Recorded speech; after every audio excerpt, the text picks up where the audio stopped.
नमस्कार, मैं एक दीक्षित और आप देख रहे हैं जन केसरी। जन केसरी का जो खास कार्यक्रम है, खास मुलाकात। आज की मुलाकात में ऐसे व्यक्ति से परिचय कराने जा रहे हैं जो किसी परिचय के मोहताज नहीं है। ऐसा एक नाम है रमाकांत उपाध्याय, जो समाज सेवा में सक्रिय हैं, राष्ट्रीय स्वयंसेवक संघ के प्रांत के पदाधिकारी हैं। उनसे सीधे मुलाकात करते हैं, तो सीधे चलते हैं रमाकांत उपाध्याय जी के पास। जी उपाध्याय जी, आपका बहुत-बहुत स्वागत है हमारे जन केसरी के कार्यक्रम खास मुलाकात में। बहुत बहुत धन्यवाद। वर्तमान समय में आप राष्ट्रीय स्वयंसेवक संघ के प्रांत के गौ सेवा प्रमुख हैं। मैं सबसे पहले इसी संगठन के बारे में थोड़ा-सा विषय अपने दर्शकों के लिए चाहूँगा कि आप उस विषय के बारे में बताएँ। ये संघ से आप कैसे जुड़े और किस माध्यम से जुड़े, उसके बारे में थोड़ा बताएँ? मैं बीएससी करने फिरोजाबाद में आया था, तो उस समय विद्यार्थी परिषद के राष्ट्रीय अध्यक्ष अपने सीएल जैन कॉलेज के प्राचार्य थे। जी। तो वहाँ से मैं विद्यार्थी परिषद के अधिवेशन में गया। उसके बाद मैं 1991 में बीएड कर रहा था गंजडुमारा में। डॉक्टर दिनेश जी आजकल अखिल भारतीय ग्राम विकास के राष्ट्र मतलब पूरे देश के संयोजक हैं। जी। तो वो उसमें जिला प्रचारक थे, तो वहाँ शाखा लगी, तो वहाँ से मेरी शुरुआत हो गई। जी। उसके बाद मेरे ससुर साहब भी संघ में थे, मेरी शादी हो गई। 93 में मैं गांव में था, तो उस समय नवल जी यहाँ विभाग प्रचारक हुआ करते थे। नवल जी और कन्हैया जी गांव में आना जाना हुआ, शाखा वहाँ से प्रारंभ हुई। शाखा वैसे वहीं हो गई थी शुरू, लेकिन जो हम लोगों ने उसको शुरुआत की, तो वहाँ मुझे शाखा कार्यवाह बनाया गया। जी।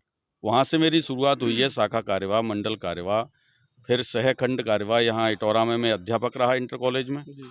तो यहाँ खंड कार्यवाह रहा।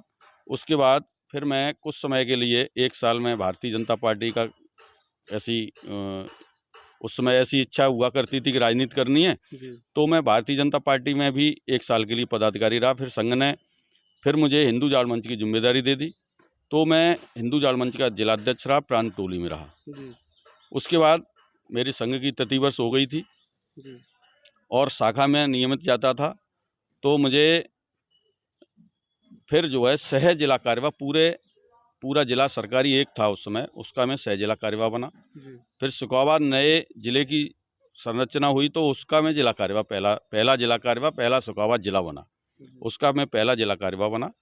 उसके तुरंत बाद फिर मैं विभाग टीम में आ गया, सह विभाग कार्यवाह, फिर विभाग कार्यवाह, ऐसे लगातार एक 12 वर्ष का सह विभाग कार्यवाह, विभाग कार्यवाह का हमारा कार्यकाल रहा।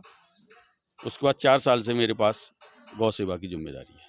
जी, वैसे गौ सेवा गतिविधि क्या काम करती है, किस तरह कार्य करती है और लोग इससे कैसे जुड़ सकते हैं? ऐसा है कि देश के अंदर गाय के बारे में बहुत सारे काम पहले से संतों के द्वारा, अन्य समाज सेवियों के द्वारा चलते थे, लेकिन धरातल पर जिस तरह से काम होना चाहिए था वो नहीं हो पा रहा था। तो संघ ने इस काम को अपने हाथ में लिया जी। और संघ ने ऐसे 6 गतिविधियां बनाई जिससे कि समाज का परिवर्तन हो सके इस काम के द्वारा। जी। तो उसी के अनुरूप जो है ये गौ सेवा गतिविधि का काम पहले और लोगों को भी दिया गया था, फिर 4 साल पहले मुझे ये काम दिया गया। इस गतिविधि के द्वारा ये है कि गाय किसान के खूंटे पर पहुंचे, माने गाय और मानव दोनों साथ साथ रहें, मतलब गाय आधारित जीवन जब हो जाएगा जी, तो वैसे मेरा ये सवाल था जी। कि गौ सेवा गतिविधि क्या काम करती है और इससे लोग कैसे जुड़ सकते हैं? गौ सेवा गतिविधि के 2-3 काम हैं विशेष रूप से। वैसे तो हम लोगों ने उसको 11 भागों में काम बांटा है, जी। लेकिन 2-3 काम हमने शुरुआत से किए हैं। एक तो नस्ल सुधार का काम, जो भी समस्या रहती है कि गाय दूध कम देती है, नस्लें खराब हो गई हैं, तो नस्ल सुधार का, जो बिगड़ी हुई नस्लें हैं तो दूध नहीं दे रही, दूध भी दे रही तो क्वालिटी नहीं है, जर्सी आ गई, हॉस्टेलियन आ गई, तो इसको हम लोगों ने नस्ल सुधार पर काम किया है। दूसरा, गौ आधारित खेती, जिसकी आज मानव जाति को ज़रूरत है पूरे विश्व के अंदर। अभी कोरोना चला तो उसमें आपको पता ही है कि किस तरह से मांग हो रही थी कि ऐसे रोग प्रतिरोधक क्षमता कैसे बढ़े, तो वो उसके लिए यही उपाय है कि गौ आधारित प्राकृतिक खेती हो। और ये काम हम लोगों ने किया, और ऐसे मिला के 2-3 कामों पे हम लोगों ने फोकस किया है, और इससे हम समाज को चूँकि गाय जैसे किसी की 4 लीटर दूध देती है और वो जो है किसान कुछ दिनों दूध देती है, वो उसको छोड़ देता है। लेकिन हमारी भारतीय नस्लें ऐसी हैं, गिरी है, साहिवाल है, थारपाकर है, कांकरोच है, अपने हरियाणवी है, ऐसे बहुत सारी नस्लें ऐसी हैं, बहुत दूध देती हैं।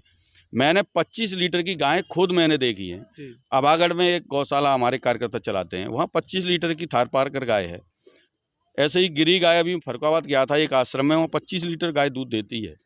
तो हमारे पास एक 15, 20, 25 लीटर की भी गाय हमारी यहाँ पर मैंने अपनी आंखों से देखा है, ऐसी गाय हैं। तो नस्ल सुधार जब हो जाएगा, अच्छी नस्लें जब आ जाएंगी, तो किसान, कहीं आपने गिरी गाय, साहिवाल गाय, थारपारकर गाय कहीं रोड पर घूमते देखी है? क्योंकि दूध जब कम हो जाता है, तो क्योंकि आजकल आर्थिक युग हो गया है, तो आर्थिक युग में उस दूध की तुलना 30 रुपए किलो के हिसाब से और उसके चारे के हिसाब से किसान करता है। क्योंकि समाज में भी जागरूकता नहीं है, वो भैंस के दूध को बहुत अच्छा मानता है, गाय के दूध को वो दूध ही नहीं मानता। क्योंकि जो जर्सीकरण और जो ऑस्ट्रेलियन इस तरह के जो गाय बन गई, उनके दूध की क्वालिटी थी वो बेकार हो गई, बच्चे पीना नहीं चाहते, उनमें इस तरह की महक आती है और वो हमारे स्वास्थ्य के लिए भी ठीक नहीं है उसमें। तो ऐसे दूध को बच्चे पीना नहीं चाहते, तो उसकी कीमत फिर भैंस के दूध में मिला के उसको लोग बेचते हैं। वास्तव में हमारे जो कार्यकर्ता कुछ ऐसा काम कर रहे हैं, तो 90 लीटर के हिसाब से 90 रुपये के हिसाब से दूध बिक रहा है गाजियाबाद के अंदर। घी बिक रहा है 2000 रुपये में, 2000 से 6000 रुपये तक। वहाँ पर अहमदाबाद में हमारे वहाँ कार्यकर्ता हैं, अखिल भारतीय टोली में हैं गोपाल भाई सूतरिया, वो 6000 रुपये तक घी बेचते हैं। तो उसकी क्वालिटी को लोगों ने समझा है और उस क्वालिटी को जब घी खाते हैं, उसकी बीमारियां दूर होती हैं। गाय के आधार पर जो खेती हमने मॉडल खड़े किए हैं पूरे प्रांत के अंदर। हमारे ज़िले में कई मॉडल हैं जहाँ पर कोई भी फर्टिलाइज़र और केमिकल का उपयोग नहीं हो रहा है और आराम से 150 बीघा एक कार्यकर्ता हमारा 150 बीघा आलू कर रहा है 4 साल से। उसका आलू महंगा भी बिक रहा है। केले की खेती है, गेहूँ है, सरसों है, सारी चीज़ें लोग कर रहे हैं। ये जिसमें हम लोग बैठे हुए हैं, एक बार आप दिखाइए, यहाँ कभी एक 5 साल से लगभग हो गए, यहाँ कोई भी एक दाना किसी फर्टिलाइज़र उसका नहीं आया है, केमिकल कोई नहीं पड़ा है। और आप देखिए कई तरह की फसलें अभी भी खड़ी हुई हैं जिसमें हम लोग एक विषय रखा खेती का, खेती के बारे में बता रहे हैं आप, उसमें मैं बीच में रोकना चाहूँगा क्योंकि वर्तमान में जो अभी चुनाव, अभी उत्तर प्रदेश में अंतिम चरण का चुनाव चल रहा है, इस पूरे चुनावी समय में एक ही मुद्दा छाया रहा, गौ का। तो किसानों के किसी समय में एक जो है अभिमान रहता था, गौ का रखते थे। आज एक कहें तो जो है इतनी बड़ी एक समस्या बन के आया कि वो एक चुनावी मुद्दा बन गया। तो क्या किसानों की समस्या से कैसे निजात मिलेगी, क्या करना चाहिए? क्योंकि एक बहुत बड़ी समस्या बन के सामने आ रहा है, नंदी हो, गौ हो, बहुत बड़ी समस्या बन गया है। कई दुर्घटनाएं भी हुई हैं और कई रोड एक्सीडेंट ऐसे हुए हैं जिसमें लोगों की जानें भी गई हैं। उसमें लोगों ने माना है कि जो है उन जो नंदी हैं उनके कारण हुआ या गाय के कारण हुआ। तो भाई साहब, इस समस्या का निदान क्या है? किस तरह से लोग इस समस्या से निदान पा सकते हैं? किसान कैसे निदान पा सकते हैं? उसके बारे में अगर कुछ हमारे पास इन सब समस्याओं का निदान है जी। दो विषय हैं इसमें, एक समाज का पार्ट है, एक दूसरा गवर्नमेंट का पार्ट है। गवर्नमेंट ने, बाबा योगी जी जो गौ प्रेमी हैं, उन्होंने कोशिश की और जगह जगह गौशालाएं खुलवाई। गौशालाएं खुल गई, लेकिन नीचे काम करने वाले उसके प्रधान होंगे, वहाँ सचिव होंगे, वहाँ बीडीओ और जो वहाँ डॉक्टर जाते हैं वो लोग होंगे। इसमें 10% लोगों की मानसिकता सही है, 90% वही लुटेरेपन का उनके मन में वो विषय रहता है। हर काम में पैसा चाहिए, चाहे गाय का पैसा है चाहे किसी का है। तो एक तो ये विषय है कि जो वहाँ से जो पैसा आ रहा है वैसे भी कम है, लेकिन कम में भी हम उसमें भी ज़्यादा खाएंगे तो फिर कैसे गाय बचेगी? तो एक तो वहाँ भी समस्याएं हैं और दूसरा गौचर भूमि जो पड़ी हुई है पूरे प्रदेश के अंदर, गौचर भूमि बहुत कम बाहर निकली है। जो माफिया लोग हैं, प्रधान हैं, गुंडे तबके के लोग हैं, उन ज़मीनों को जोते हुए हैं। वो गाय की ज़मीन है, लेकिन उनको उसका उत्पादन, उसका भूसा, उसका चारा मिलना चाहिए, वो नहीं मिल रहा है। तो उसमें हमने प्रयोग किया है और हमने अपने फिरोजाबाद में शुरुआत की है उसकी, और भी जगह की है, आगरा में की है। हमारे खुद के कार्यकर्ता जो वास्तव में गौ भक्त हैं, जो श्रद्धावान हैं, उन लोगों को हमने एनजीओ के माध्यम से गौशालाओं को दिलवाया, तो वो गौशालाएं अच्छी चलने लगी। आप कभी जा सकते हैं, संदलपुर गौशाला है, नारकी गौशाला है, पचोकराम गौशाला है। आगरा के अंदर कुंडोल पे गौशाला है, 350-400 गायें हैं, वहाँ विनोद जी हैं। ऐसे हमारे कार्यकर्ताओं ने अपने हाथ में लिया काम को, तो गवर्नमेंट का पैसा कुछ समाज से सहयोग लेके बहुत अच्छी गौशालाएं चला रहे हैं। दूसरी तरफ ये तो गवर्नमेंट का विषय हो गया, इसके साथ में ये गाय कहीं बाहर से नहीं आई है, गाय हमारी ही है। जो हम किसान लोग हैं उन्हीं की गाय है, वो ही छोड़ देते हैं। जैसे ही मालूम पड़ता है कि वो ब्याने को है, उसको घर पे बांधते हैं, उसका दूध पीते हैं, फिर उसको छोड़ देते हैं। मैं अभी वृंदावन गया, मैंने देखा उस विद्यालय में 6-7 गाड़ियाँ चल रही थी। फरुखाबाद गया तो मालूम पड़ा बैलों की जोड़ियाँ उससे गंगा जी से बालू निकाल के ला रही थी। वो अपना खर्चा भी बैल निकाल रहे हैं और उनके परिवार को भी चला रहे हैं। हमने उस पर सोचना बंद कर दिया। हमने 10 बीघा खेत है, हमने ट्रैक्टर लेना शुरू कर दिया, फिर कर्जे में हम चले जाते हैं। हमको जो कम खेती वाले लोग हैं, हमें अपनी पुरानी पद्धति पर आना पड़ेगा। तो इन समस्याओं का नस्ल सुधार के माध्यम से अच्छी गायें पैदा होंगी। आगे गवर्नमेंट ने इस पर यह भी काम किया है कि केवल गाय बछिया से ही भी आएगी, ऐसा भी सीमन तैयार किया है। लेकिन हम उसका भी उपयोग करना चाहें तो उसका भी जो लोग कर रहे हैं वो उसका लाभ ले रहे हैं। तो समाज को दूसरा एक बहुत बड़ी बात है जो हमने अभी पहले कहा था, गाय आधारित जीवन। अगर वास्तव में आदमी गाय के सारे अवयवों से जुड़ जाए, सारी चीज़ों से जुड़ जाए, तो मैं ये मतलब बिल्कुल गारंटी से कह सकता हूँ कि जो बीमारी में घर का पैसा लगता है उतने में तो गाय का खर्चा निकलता रहता है।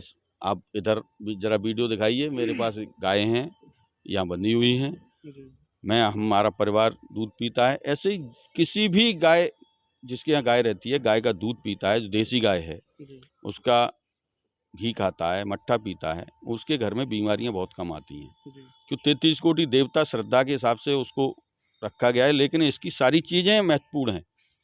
उसका मूत्र है, उसका सेवन लोग करते हैं तो 150 से ज़्यादा बीमारियां स्वयं समाप्त हो जाती हैं। जैसे आप बता रहे हैं, कई लोग हैं वो चाहत है उनकी, वो करना भी चाहते हैं, लेकिन जानकारी का अभाव है। तो गौ आधारित खेती कैसे कर सकते हैं और उसके बारे में प्रशिक्षण कहाँ से मिलेगा, इसके बारे में थोड़ा विस्तार से थोड़ा समझाइए। हमने तो कई बार इस जिले के अंदर, पूरे प्रांत के अंदर प्रशिक्षण कराए हैं। अभी हमारे केंद्र बन गए हैं, जैसे हमारा फिरोजाबाद में ही केंद्र है। यहाँ पर हमारे निशांत जैन हैं, वहाँ वो एक 12 बीघा में पूरा मॉडल बना के काम कर रहे हैं। ये अपना टुंडला के पास में है, हमारे डॉक्टर श्याम मोहन जी हैं, यहाँ सांती में है, यहाँ लालू में है, कई जगह ऐसे काम कर रहे हैं कार्यकर्ता। तो यहाँ पर प्रशिक्षण ले सकते हैं। एटा में जैथरा के पास में एक हमारा केंद्र है, मानपुर गांव है, विनोद चौहान है, मुख्यमंत्री ने 2 बार उनको पुरस्कृत किया है। वहाँ बाकायदा प्रोजेक्टर वगैरह लगे हुए हैं। कोई किसान इकट्ठे होकर प्रशिक्षण लेने जाना चाहते हैं, हम बता देंगे, उनको भोजन भी मिलेगा, उनको प्रशिक्षण भी मिलेगा। अलीगढ़ के अंदर हमारे वहाँ के विभाग प्रमुख हैं, वो वहाँ पूरी व्यवस्था है, जहाँ चाहें कार्यकर्ता प्रशिक्षण ले सकते हैं। बरेली में है व्यवस्था। तो हमारे पास सब तरह की व्यवस्था है। गौ उत्पाद हमारे फिरोजाबाद में तैयार हो रहे हैं। स्वावलंबी गौशाला हमारे अरिहंत जैन जो हैं, पंचगव्य का पूरा उनके पास प्रांत की जिम्मेदारी, उनकी पत्नी गौ उत्पाद पूरे प्रांत को काम देख रही हैं। कई तरह के उत्पाद 15 महिलाओं को रोजगार दिए हुए हैं और वो तैयार करती हैं। धूप बत्ती बन रही है, कई तरह के आइटम बन रहे हैं, दीपक बने थे दीपावली पे, मूर्तियाँ बनाते, कितने प्रकार के आइटम बनते हैं। और एक एक उत्पाद की बात करूँ मैं तो इतने उत्पाद तैयार होते हैं, नेम प्लेट बनती हैं। हमारे अभी हमने प्रशिक्षण कराया था फरे में, 3 दिन का प्रशिक्षण था, वो हमारे नीरज जी वहाँ से प्रशिक्षण देने आए थे। कितना महत्वपूर्ण उसका जो गोबर है, गोबर का जब सूख जाता है और घर में उसकी मूर्ति रहती है, तो जो अपना रेडिएशन वाला विषय है, इसको समाप्त कर देता है गाय का गोबर। हम लोग यहाँ बैठे हुए हैं, गाय का गोबर यहाँ है, यहाँ रेडिएशन मुक्त वातावरण है। घर में अगर गमले हैं, इससे बहुत तरह के आइटम बनते हैं, तो घर को सुशोभित करते हैं। अब तो इसका प्लास्टर भी बन रहा है। और हमारे जो निशांत जैन है फिरोजाबाद में, मैं किसी दिन आपको दिखवाऊंगा, वहाँ उन्होंने एक कमरा तैयार किया है, बैठक ऑफिस तैयार की है, और उन्होंने गाय के गोबर से ही पूरा उसका प्लास्टर से लेके सारा काम उसी से किया है। और आप उसको देखेंगे आपकी तबीयत खुश हो जाएगी। इको फ्रेंडली जो वहाँ उन्होंने बनाया है, तो इस पर काम करना पड़ेगा। किसान क्या है कि जो मल्टी लेवल जो इस तरह की कंपनियां हैं जो क्या बोलते हैं पेस्टिसाइड वाली और ये सब बेच रहे हैं, तो आप जानते हैं कि जो कंपनियां इतना पैसा कमा रही हैं तो वो कुछ दावतें भी करती हैं, कुछ प्रचार प्रसार करती हैं, तो उनको पैसा मिल रहा है। वो किसानों को इतना गुमराह किए हुए हैं कि किसान को ये समझाते हैं कि भाई ये तो जैविक माने आपकी पैदावार गई। और मैं आपको बताऊं 4 दिन पहले में हमारे लोकेश जी हैं, प्रांत के प्रशिक्षण प्रमुख हैं, हाथरस जिले के जटोई गांव है उनका, वहाँ उनका एक 70-80 बीघा का फार्म है, पूरा जैविक है। तो वहाँ बैठे थे हम लोग, चर्चा हो रही थी, तो मैंने ऐसे ही पूछ लिया आलू कितना निकल रहा है। बोले भाई साहब हमारे पड़ोसी हैं, हमारे गाँव के और लोग हैं, उनका 50 पैकेट तक आलू निकल रहा है। वो एक जनरल है, 40-50 पैकेट निकलते हैं। आप कहीं देख लीजिए, जनरल किसान से बात कर लीजिए। और वो क्योंकि कई वर्ष से इस काम को कर रहे हैं, तो पूरी खेती एकदम उर्वरा शक्ति से भरपूर है और स्वस्थ है बिल्कुल। उनके यहाँ 90-100 पैकेट निकल रहे हैं। और ये कोई ताज्जुब वाली बात नहीं है। मैं जब गांव में रहता था, मैंने भी खेती की है, तो मेरे खेत में स्वयं जो है 90 से 100 किलो का बोरा भरा जाता था, तो उस समय 40 से 45 बोरे निकलते थे 1 बीघा में। अब इस समय जो इतनी खाद डालते हैं डीएपी यूरिया कि अब उसकी पैदावार आधी हो गई। लेकिन जहां गौ आधारित खेती हो रही है, जो लोग कार्यकर्ता कर रहे हैं, उनकी पैदावार पूरी मिल रही है। और आगे ऐसे ही पड़ती रही तो पूरी भूमि जो है ऊसर बन जाएगी, कुछ रहेगा ही नहीं, क्योंकि इसमें भी जीवाणु होते हैं जमीन में। और जो जीवाणुओं का भोजन है वो ये गाय का गोबर है। ये इसके 1 ग्राम गोबर में 300 करोड़ जीवाणु होते हैं। इतने गाय के गोबर में जो जीवाणु होते हैं वो किसी के में होते नहीं हैं। तो इसका जब जीवामृत बना के ज़मीन में डाला जाता है तो सारे जीवाणु वहाँ आ जाते हैं, केंचुआ आ जाता है। आप खेती में ऐसी जहाँ जीवामृत से और गौ आधारित खेती होती है, उस खेती में आप देखेंगे मिट्टी बिल्कुल भुरभुरी होगी और वहाँ जीवाणु भरपूर मात्रा में मिलेंगे। कोई बीमारी नहीं होगी, हम खाने वालों को कोई बीमारी नहीं होगी। ये जो गौ सेवा का जो मूल जो उसका विषय है वो ये है कि भारत को बीमारी से मुक्त करना। बीमारी से मुक्त होने का मतलब आप समझते हैं देश का कितना पैसा बचेगा। रोग प्रतिरोधक क्षमता जिनकी लोगों के अंदर थी, उनको क्या कोरोना के टीके की जरूरत पड़ी क्या? कितना रुपया खर्च हुआ है इस पे, कितनी बीमारी में रुपया खर्च हुआ है। जिन लोगों ने, हम लोग ऐसे ही घूमते रहे, आपको पता है कोरोना काल में एक भी दिन हम घर में बैठे हों तो आप बता दीजिए, आप यहीं रहते हैं, शहर में रहते हैं, डेली निकलते थे हम लोग, कहीं कोई बीमार नहीं हुआ। हम लोग आपके सामने बैठे हैं, इस गौ माता की कृपा है। जो भी कार्यकर्ता इस तरह से गाय के संपर्क में रहे तो इस तरह का ये काम है।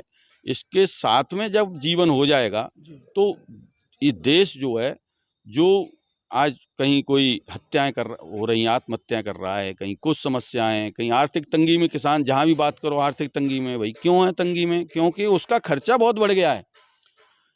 पेस्टिसाइड हटाने से जो खर्चा बैठ रहा है उसका 25% खर्चा रह जाता है। तो एक तरफ ये हुआ और एक तरफ धीरे धीरे जमीन उसकी मजबूत होती जाती है तो पैदावार उसकी बढ़ जाती है। फिर उसको कीमत भी समाज देश के अंदर अच्छी मिल रही है। आप अगर जैविक कोई चीज पैदा करते हैं और लोगों को पता लग जाए कि इनके पास जैविक हल्दी है, तो आपकी हल्दी मिनटों में बिक जाएगी और महंगी बिक जाएगी। आपके पास गेहूं है। एक विषय आपने रखा था अभी बीच में, जीवामृत, तो आपने बताया था कि जगह जगह प्रशिक्षण के केंद्र हैं। तो मैं एक बार पुनः चाहूँगा, जनपद में जो अपने इस जनपद में प्रशिक्षण केंद्र कहाँ पे है, एक बार बताएं आप। अपना यहाँ पर निशांत जैन है एक, तो यहाँ अपने इंडस्ट्रियल स्टेट में SRS जो यहाँ मैरिज होम है उसके पीछे एक बाउंड्री में वो पूरा काम कर रहे हैं। लालऊ में अपने राजीव शर्मा जी हैं, 150 बीघा आलू कर रहे हैं 4 साल से। उनका भी वहाँ पूरा सिस्टम रहता है, कोई सीखना चाहेगा तो वो सिखा देते हैं। ऐसे ही एक अपने डॉक्टर श्याम मोहन जी गौतम हैं, टूंडला के पास में उनका गांव है, तो वहाँ भी पूरी व्यवस्थाएं हैं। एक हमारे राम प्रताप जी हैं सिरसागंज के पास में, वहाँ भी वो खेती कर रहे हैं ऐसी। साथी में और साथी के बगल में बनीपुर गांव है, वहाँ हमारे कार्यकर्ता काम कर रहे हैं, वहाँ से सब्जियां वगैरह ला रहे हैं, शहर में दे रहे हैं। आलू दे रहे हैं, सब सब्जियां ला के दे रहे हैं। तो ऐसे जगह जगह पे डेवलपमेंट इस काम का चल रहा है। अब हमने और तय किया है कि एक केंद्र के इर्द गिर्द में 51 गांव कार्यकर्ता लेके और उन प्रत्येक गांव से 8-8, 10-10 लोगों को अपने लिए करेंगे, ऐसा एक विषय बना के और जगह जगह पे इन केंद्रों को डेवलप करने की हमारी योजना चल रही है। उसमें संपर्क कार्यकर्ताओं ने करना शुरू किया है। हम चाहते हैं कि पूरे प्रांत के अंदर ये जैविक लोग करने लगे तो बहुत सारी समस्याओं का समाधान, माने हम तो ये कहते हैं कि सारी समस्याओं का समाधान इससे निकलेगा। गौ माता अपने द्वार पे, शहर का व्यक्ति है, अगर वो अपने घर पे नहीं रख सकता है, उसके पास व्यवस्था नहीं है, तो कहीं गौशाला में एक गाय का खर्चा दे, वहाँ से दूध बूध मिलेगा उसको। सारी व्यवस्थाएं वो हमारे पास हैं। हमारे अरिहंत जैन है, कोई गाय रखना चाहता है अपनी गाय वहाँ दे दे, या गाय का पैसा या गाय का खर्चा वहाँ दे, तो वहाँ से दूध भी मिलेगा और वहाँ जो खर्चे बच्चे निकलते रहेंगे। तो ऐसे हम व्यवस्था करा सकते हैं, करने की बस लालसा होनी चाहिए। मेरा एक सवाल था जी। कई लोगों के जहन में है, कई लोग आपकी जो गौसेवा गतिविधि है उससे जुड़ना चाहते हैं जी, लेकिन वो लोग किस तरीके से उस गतिविधि से जुड़े, वो कैसे जुड़ सकते हैं, उसके बारे में बताएंगे थोड़ा। देखिए, गौ सेवा का काम इतना बड़ा है, इतनी ज़्यादा संख्या में हमारे कार्यकर्ता रहते हैं। हर इकाई पर 21 कार्यकर्ताओं की ज़रूरत है जी। उसमें 11 हमारे आयाम हैं, उसके बाद संयोजक, सह संयोजक और उसके बाद फिर सहयोगी हो जाते हैं। तो 21 कार्यकर्ताओं की टोली, हम एक इकाई पर 21 कार्यकर्ताओं की टोली रखते हैं। फिर उसके बाद एक एक आयाम के लिए अलग से काम बढ़ाना शुरू किया है। जैसे गौ विज्ञान परीक्षा का एक विषय है, तो गौ विज्ञान परीक्षाएं जब होंगी तो बहुत सारे लोगों की जरूरत होगी। हर विद्यालय में टीचर या प्रबंधक कोई न कोई उसमें जुड़ेगा। परीक्षाएं होंगी, लोग जानेंगे। ऐसे ही गौ कथा का विषय है, ऐसे ही पंचगव्य का विषय है, गौ चिकित्सा का विषय है। ऐसे 11 विषय में हमने इसको बांटा है। तो इतने कार्यकर्ताओं की जरूरत है कि जितने कार्यकर्ताओं हमारे यहाँ, सारे लोगों का काम है।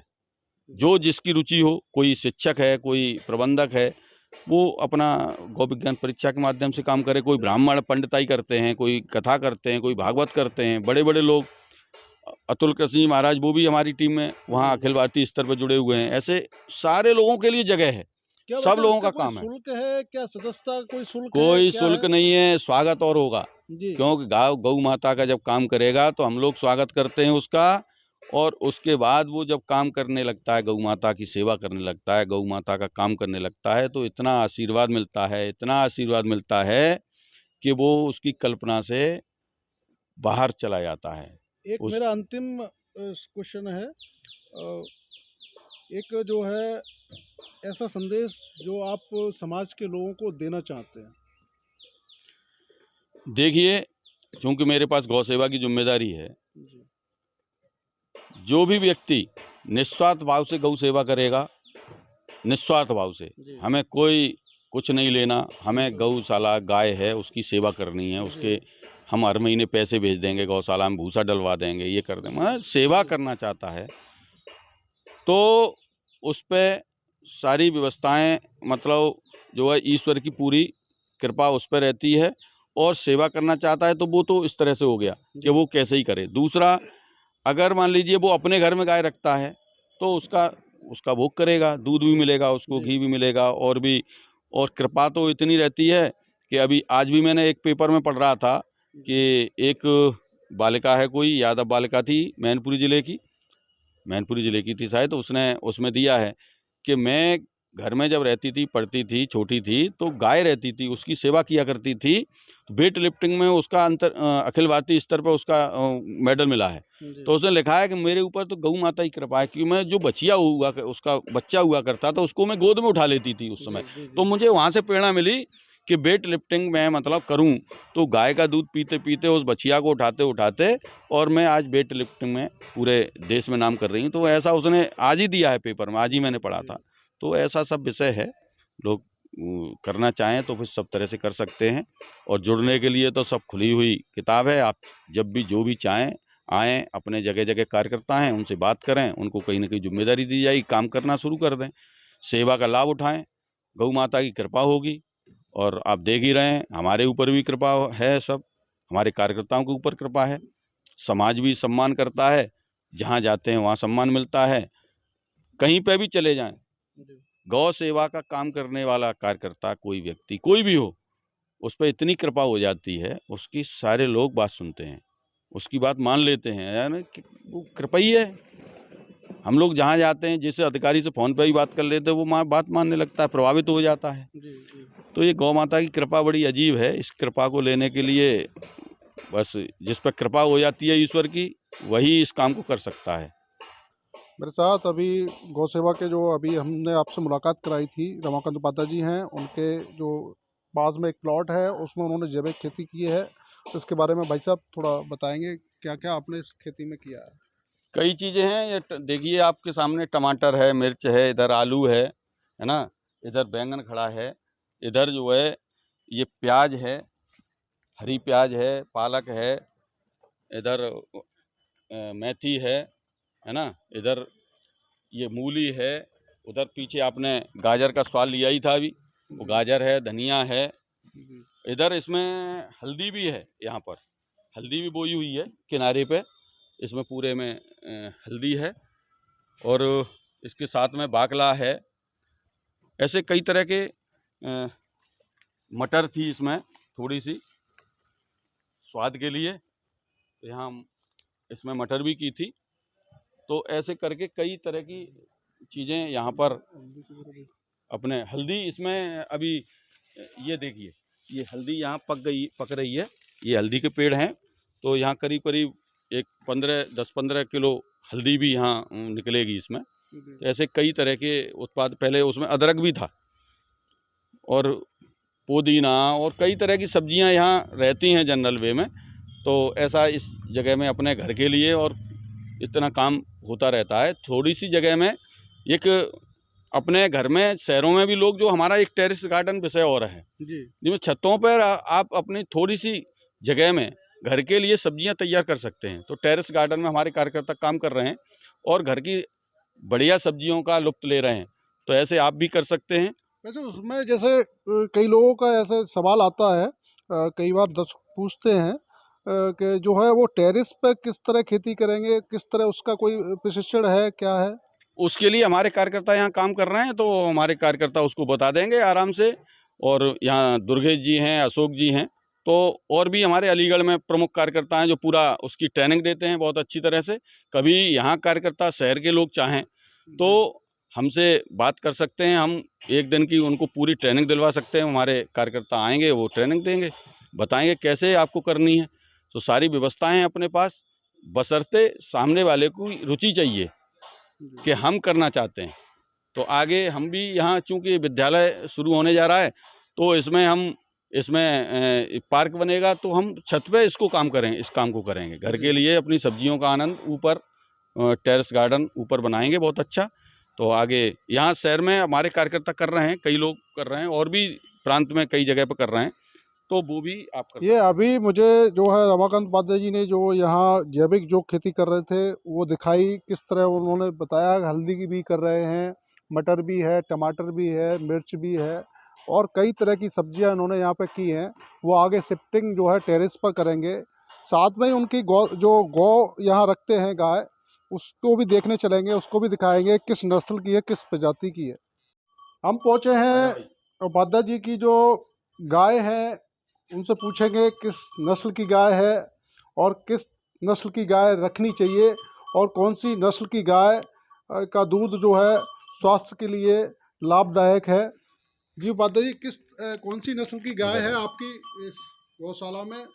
ऐसा है, मेरे पास अभी ये सामने जो दिखाई पड़ रही है आप शिवम जी, ये गिर नस्ल की गाय है, ये भी गिर नस्ल की बछिया है, ये बछड़ा है, नंदी है, ये साहिवाल नस्ल का है, उधर गिरी नस्ल की एक और बछिया है, और इधर ये साहिवाल मिक्स में है। तो ऐसे करके ये है।